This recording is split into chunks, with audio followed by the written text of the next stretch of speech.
and the doctor-patient relationship and all the symbols involved there.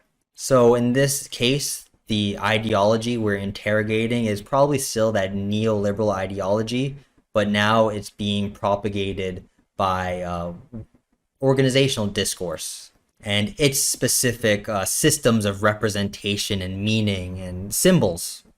So, studying organizational symbol usage surrounding the concepts and programs related to work/life can provide invaluable insight on how both leaders and members understand that relationship between paid work and the rest of life. And career websites can be viewed as artifacts on which these cultural codes and systems of thought are engraved, because websites are composed of layer upon layer of organizational symbols, and analyzing these symbols and how they're used in conjunction with each other and with various concepts and values can let us uncover the organizational ideologies underpinning them. So, even though about half of the workforce in North America roughly is composed of unmarried individuals now, the language used in scholarly and organizational and popular discourse surrounding work-life issues still primarily represents the traditional family-oriented married worker who used to heavily dominate the workforce composition but no longer does. So this is still the traditional married worker who's a part of traditional family life is still the default subject position that's opened up within this discourse, despite the fact that the majority of workers don't readily fit into that subject position. So all of the organizational language and verbiage and policies are written for and directed towards that family having worker, and kind of excluding the single or childless employees from missing out on benefits and organizational policies and practices purely due to their personal relationship status, which is completely outside of the traditional jurisdiction of the workplace, and it should never be factored into how you're treated at the workplace. But as a result of all of their all the coworkers who are married with children getting all of these extra benefits, the single and the childless amongst the workers have to bear the burden of all the extra time off and the other benefits reaped by their family having coworkers. So this could incentivize employees to find a family, to start their own family in order to reap these benefits. They may want to change themselves and their whole lives basically in order to fit more readily into the subject position that's provided by organizational discourse. And in a few slides, we'll talk about why this could be the case. What is the incentive for organizations to instill upon employees a perceived need to be a part of a family? Because again, like I said, there's some sort of ideology at work here where the elites, the ruling classes, the powers that be want the masses to act a certain way. And in this case, they want the masses to be locked up or encapsulated or housed within family units, traditional family units. So Hoffman and Cowan use cluster analysis to look at all these websites and then cluster together, group together key terms or terms that appear together with varying frequency and intensity in those texts. And by examining the relationship between those terms and the terms that appear in close association with them, we can identify the core concepts at play and their interrelationships within that discourse. So you'll note later on that they find mentions of the word life and how that word life, that term, is often associated with or grouped together or clustered together with notions of family life specifically, so that they become conflated with each other, so that there's no meaningful life outside of family life. That's the idea, that's the ideology that they're trying to get across or convey. And through the examination of how meanings are attached to certain symbols on corporate websites, we can then better understand what particular terms mean for those who use them, both the ruling elites, the organizational leaders, and the masses of employees. So what do the terms work and life mean for the masses as a result of this discourse? And I found an endless amount of stock images showing some sort of scale between work and life, or some sort of teeter-totter balancing between representations of work and life. And it's always the employee who has to do the balancing, as you'll note here. And we can interrogate what sort of ideological values are placed there. So the first ideological value that's propagated by this organizational discourse is the idea that work is the most important element in life. It even has primacy over life itself. And this meaning is constructed through an emphasis on balance. So you hear the word balance all the time, like work and life need to be balanced. And you'll note the consistent placement of the term work ahead of the term life. In all of these work-life programs, all of these corporate websites that talk about work-life, work is always put first in the order of work/life. It's never life/work. It always appears in the order of work and then life. Work first and then life second. So we see here the discursive construction of a binary. Just like all the binaries we've talked about, male, female, one or other, mind, body. And the term that's put in the first position of the binary, in this case work, it's always the superior in that power relationship between the two. Work, like just like the male is the universal against which everyone else or everything else is defined, or the mind is the universal against which everything else is defined. In this case, work is the universal, and the rest of life is just the underside of that coin. So work is the default, it's the primary focus, and then life is just whatever's left over, seemingly, according to this discursive binary constructions, dualism. So these websites, they use the term balance with great frequency, but they don't necessarily strictly define what balance entails. They use words like proper balance or healthy balance or find the right balance or get a better balance or get a great balance or get a comfortable balance. But that still doesn't necessarily quantify or qualify what balance looks like from the perspective of either the organization or the worker. And just as problematic is the fact that, you know, balance is made to seem like work and life are two equal halves of an equation. Even though, you know, work, it only occupies, 40 hours per week of our lives, and we have 168 total hours in a week. So in that sense, work is less than a quarter of our lives, but it's made to seem like half. It's made to seem like, you know, organizations want us to work 12 hours a day and then sleep 12 hours a day just to recharge in order to work a day. It doesn't take into account the fact that we have 16 hours a day outside of work every day, and then 2 days on the weekend completely outside of work. Also important to note that work in this discourse is very clearly defined. We know exactly what work is and what it entails, but life is very abstractly defined. It's never clearly defined. So this discourse is essentially diminishing the importance, the significance of the life portion of the equation by failing to specifically identify what specific elements make up life outside of paid work. It's just this nebulous thing that, again, work is the universal, and then life is just the shadow of that. Life is the other in this case. So by discursively constructing life as only an abstract concept, organizational discourse pays more attention to work and foregrounds work in the minds of those who are viewing these websites. So in this binary, work is obviously the privileged position, and life is the subordinate to work. It's the second consideration. Just like women are the second sex, according to de Beauvoir, life is like the second life. Like work is supposed to be seen as your first life within this discourse, and then life is just secondary.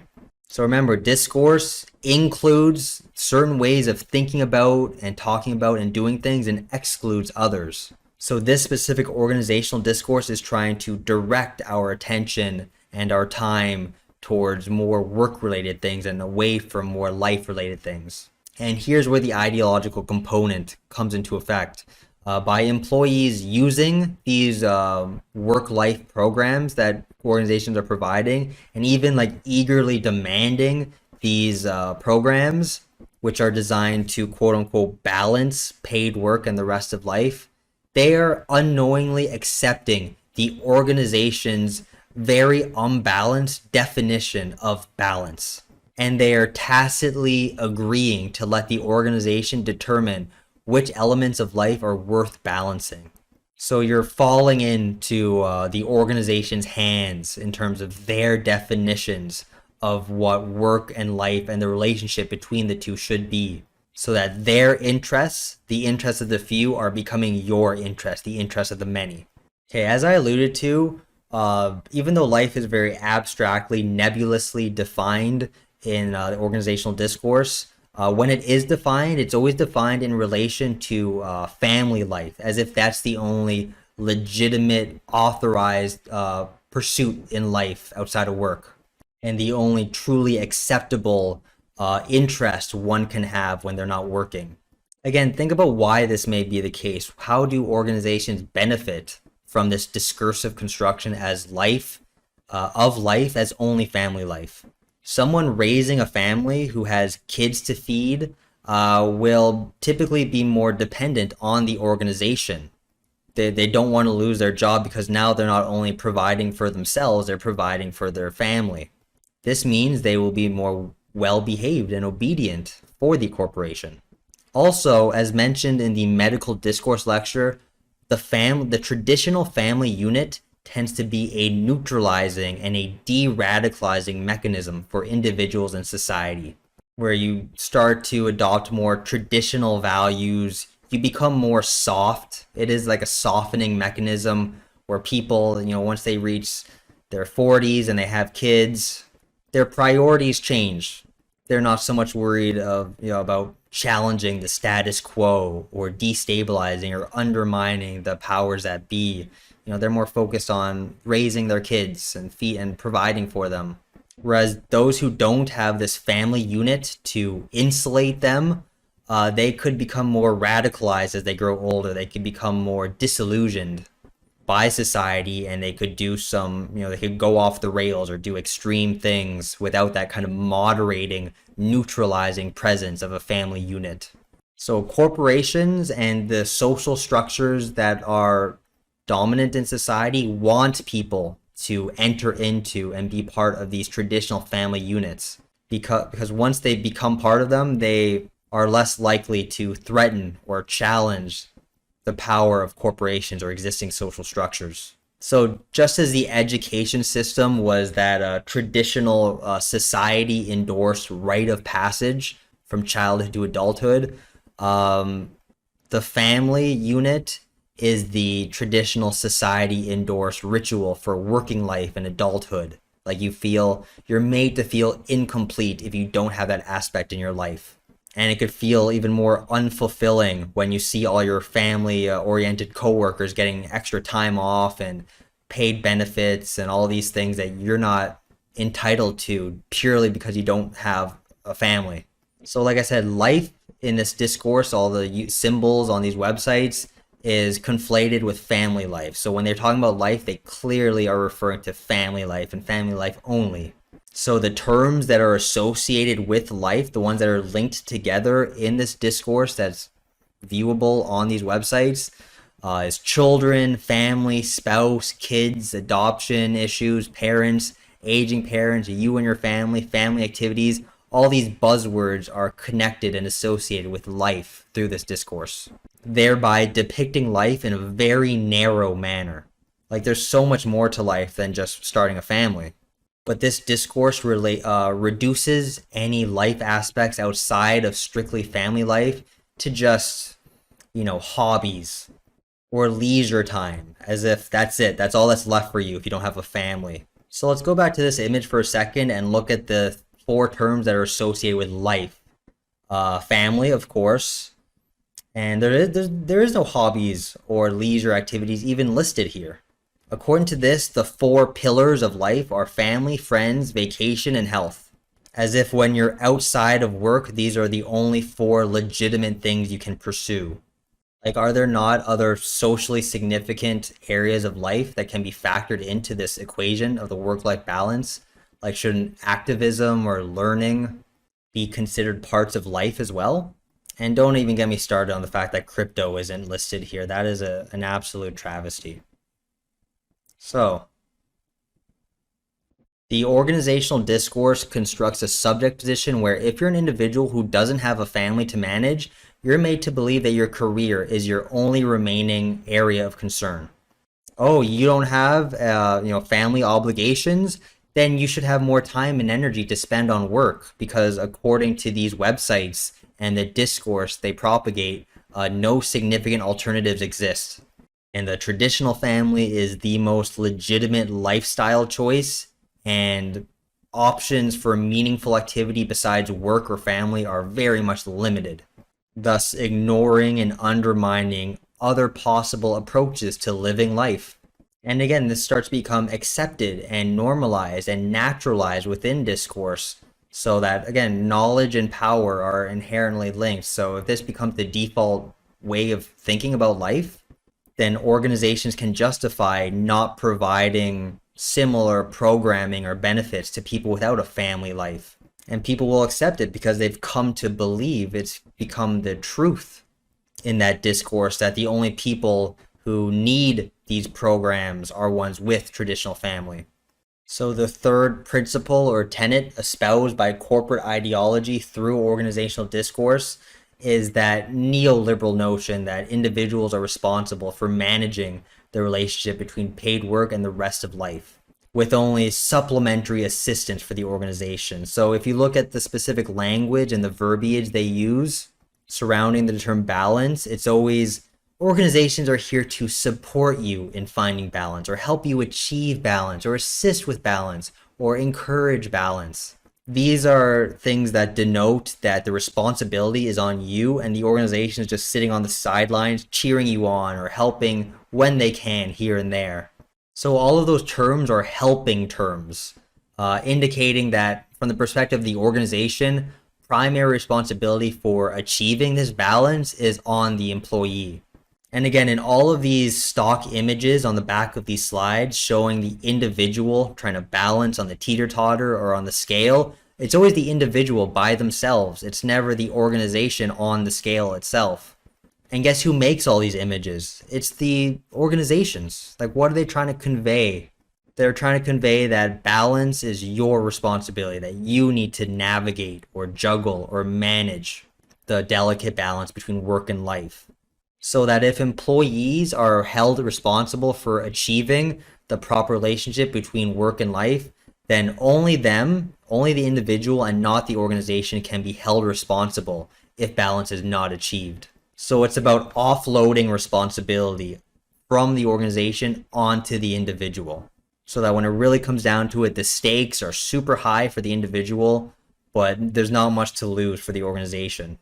In fact, because the organization offers to help through these work-life support programs, then failure to achieve balance is even more the responsibility of the individual. And also these organizations make themselves look good because they were the ones who allegedly altruistically offered their support, thus creating a favorable public impression of themselves as a good place to work while simultaneously placing all significant responsibility onto the employee. So by defining balance as the goal that all workers should pursue, and then identifying the specific things that require balancing, and then providing some form of assistance, organizations maintain control over how employees view their worlds and the proper relationship, the quote unquote proper relationship between paid work and the rest of life as constructed within organizational discourse. So finally, the fourth tenet espoused by corporate ideology through organizational discourse is that work-life programs exist to benefit the organization. So all of the language surrounding work-life programs are meant to seem like it's done in the economic interest of the corporation. So we want you to remain productive and value. We want you to do your very best. We want you guys to be contributing individuals. All of which makes it clear that the primary rationale for providing these programs is to increase productivity on behalf of the workers and yield economic benefits for the organization. So one of the corporate websites says, childcare issues can cost millions of dollars each year in lost productivity and turnover when parents are disrupted at work because of their childcare is unreliable or poor quality. So in this example, work is, again, clearly privileged over life. And the purpose of these employer programs isn't to enhance the employees' lives, but to increase worker effectiveness and productivity. And ideology is at work when there's this unspoken assumption labeled the organizational imperative, where people believe that what's good for the organization is good for them. Again, they start to believe that the interests of the few are the interests of the masses, and that working in the best interests of their company is working in their own best interest when it really isn't. But that's just how insidious this ideology is, that you can actually feel personally connected to the well-being of your corporation that you work for and give so much of yourself to that corporation without much being given back in reciprocity. So the way they discursively set up these work-life programs with that underlying economic rationale basically gives corporations free license to discontinue programs if they fail to serve organizational ends. So once they stop benefiting the organization, then that gives them all the justification they need to cease those programs. Also, constructing work-life programs or in the interest of the organization reinforces the idea that these programs are a right of employees. Sorry, they're not a right of employees. They're not a privilege of employees, but instead a benefit provided by a benevolent organization, which again allows organizations to enhance their own reputations while providing employees with assistance that can be easily withdrawn should economic or social conditions change.